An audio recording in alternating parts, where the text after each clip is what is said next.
All right, and we're back. This is part two of what it was like to work as a stockbroker in a boiler room. So I already broke down my day for you guys in the previous video. And this firm, this is before I worked at the wirehouse. This is before the bank. I was only here for about 6 months. I got the hell out of here, guys. So let me tell you a couple stories about this firm. So I told you we would call unlicensed. Some of us had our 7, some of us had our state license as well, but you need both those licenses to call. It didn't matter. They didn't give a shit. We were on the phone dialing for dollars. So I remember one night we were calling from 5 to 9 p.m. Day was over, but our day was just beginning. We're calling. I already told you the story about how he'd make us stand up until we booked a meeting. It was more than once he did that. It really got us going. He'd try to light a fire under our ass to get us to book meetings. I remember one night he started calling us into his office one by one. And we're just on the phone. We're like, shit, man, what's going on? My buddy comes back and I'm like, dude, what happened, you know? He's just like, just get back on the phone, man. Just get back on the phone. I was like, oh my God. So he calls me. He's like, Dan, come to my office. So I go in there. I'm like, hey, you know, what's going on? I'm just dialing. I'm trying to book meetings.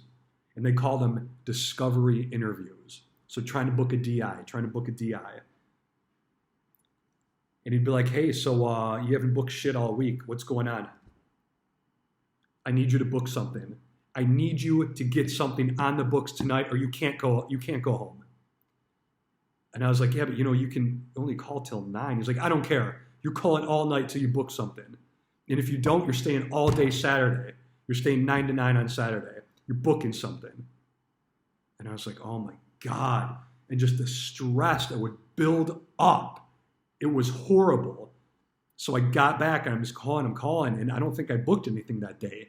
And he kept me a little while later. But he's like, you're coming in Saturday. If you don't book some this week, you're coming in all day Saturday. And I was just desperate because we had the sales meetings. We had to study for our Series 7. We had cold calling. And it was just so much stress, man. He's like, all right, call your parents, get them in here. I was like, man, my parents don't want to come in for this, man. He's like, get them on the phone right now. And my parents are divorced. So I called my mom. And dude, this was just so embarrassing and so degrading. I'm like, hey, Ma, blah, blah, blah. I'm at this firm. And she's like, are they making you call me right now? I was like, yeah, they are. She's like, all right, you want me to play along? I was like, yeah.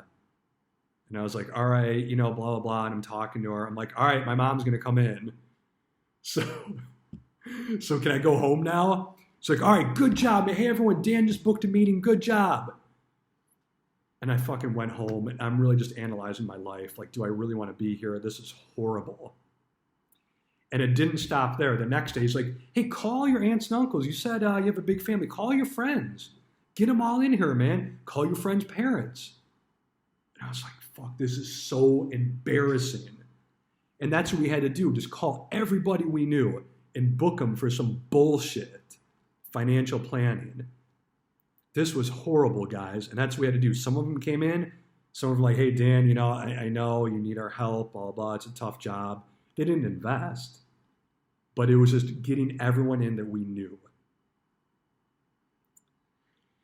So our manager, the one that would always yell at us, real piece of garbage. He was only 26 years old, and he was a manager. And he had really thin lips. And you got to be careful of people with thin lips because they hold in the truth. That's why their lips are so thin. At least that's the theory anyway. He was real garbage, and he would just always yell at us, just always hammer us. Get your parents in here. Get your best friends in here. And he's like, look, if my uncles don't invest in me, I don't talk to them. Christmas dinner, I don't even talk to him. My neighbor, he's a car salesman. I said, hey, I'll buy a car from you, but you got to invest with me. And I was like, dude, this is a fucking horrible life you're living. This is horrible. He's ruining relationships over this. Just a garbage life, really unethical. And that's how it was working there. No one gave a shit. No one gave a shit, man, about anything but getting them in there, booking meetings, and closing business. they would say writing business because they were very insurance heavy at this firm. And that's a sign as well. If it's heavy insurance, it's probably bullshit. You know, I remember he was telling me about this one guy who quit, one of the senior brokers. And he was doing all right as a broker, but he had enough. And this is back 15, 17 years ago when $250,000 house is pretty decent. And he's like, yeah, he quit, but you know what? He has $250,000 house, and that's because of me. If it wasn't for my sales training, he wouldn't know how to close deals. He wouldn't be living in that house. It's all because of me. I was like, all right, this guy's fucking delusional. This is ridiculous. He left because this is a bullshit job. Now I remember we're in the pit one day, we're cold calling. There's a guy from Morgan Stanley that came in, interviewed. He's like, hey, this is John. He's from Morgan Stanley. He's thinking about joining us. We're like, hey, what's up, man? Get back on the phone. And we're like, there's no way a guy from Morgan is going to come here. And guess what? I never saw the guy again in my life. He didn't join us. You kidding me? He went to Merrill or some other shit, another global firm. Not our little rinky-dink firm. There was an obvious just boiler room and a hustle. So I remember dude, these stories just get worse and worse. I remember one weekend, my managers asked me, oh, what'd you do this weekend? Because we worked every Saturday. What'd you do Sunday?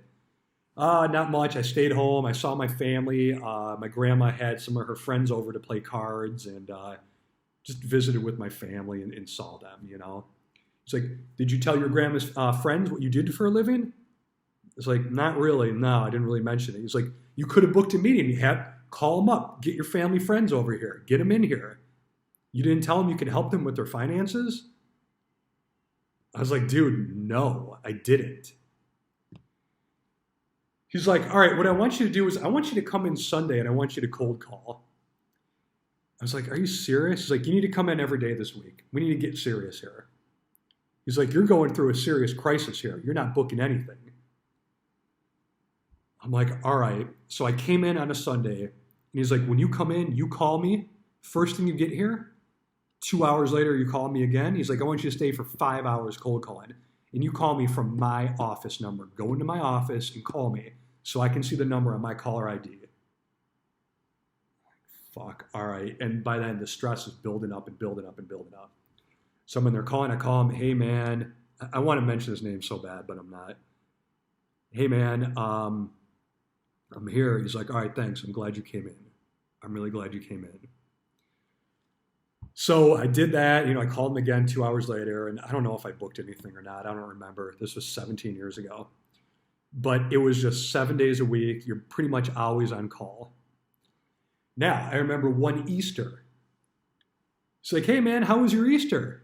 Oh, good. You know, I have a small family on my mom's side. I didn't really do too much. He's like, why don't you come in and study then?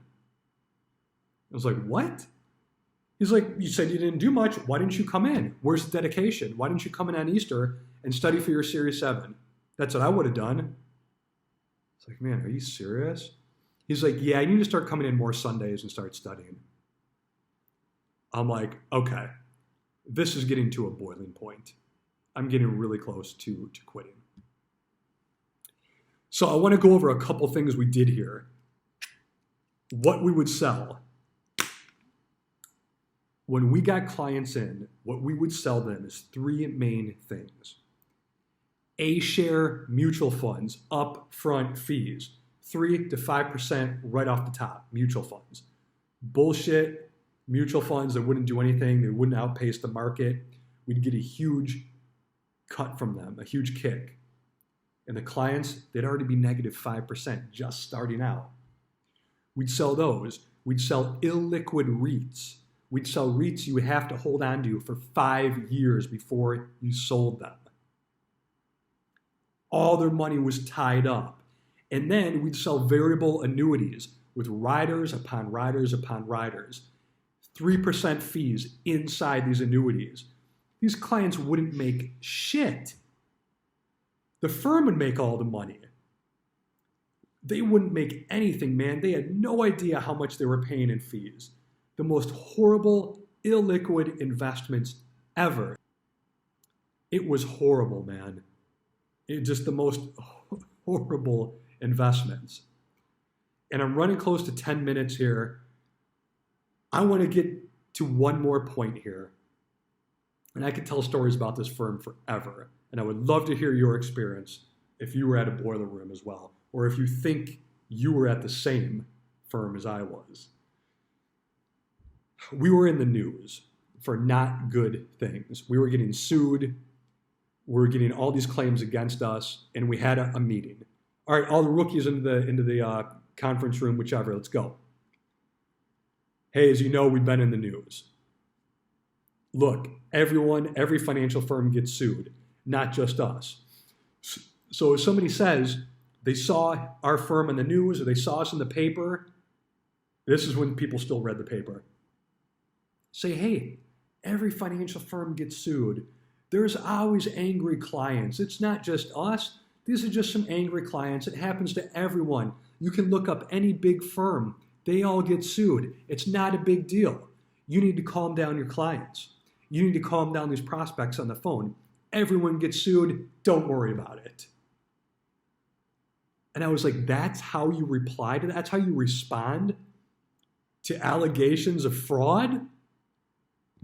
I'm like, all right, man. So all these stories, 100% true that I'm telling you, just compounding in all the pressure, all the stress. I finally got out of there. I went to a global firm downtown Detroit, Michigan. It was still a lot of stress, but nothing like this. Nothing. The people we were working with, just such low-class people, and especially the management as well. It was horrible. Frauds were committed. No clients were making money. The firm was the only entity that was making money. It was horrible. I'm so glad I'm out of there. I'm going a little bit longer than I like to on these videos, but that was my experience working at a boiler room as a stockbroker, a young stockbroker in his 20s that knew nothing about the business. I hope none of you have to ever go through something like this. It was horrible. These firms still exist, but very, very minimal across America. So let me know what you think in the comments below. Don't forget to subscribe and like this video. Thanks a lot, and thanks for letting me share my experiences with you.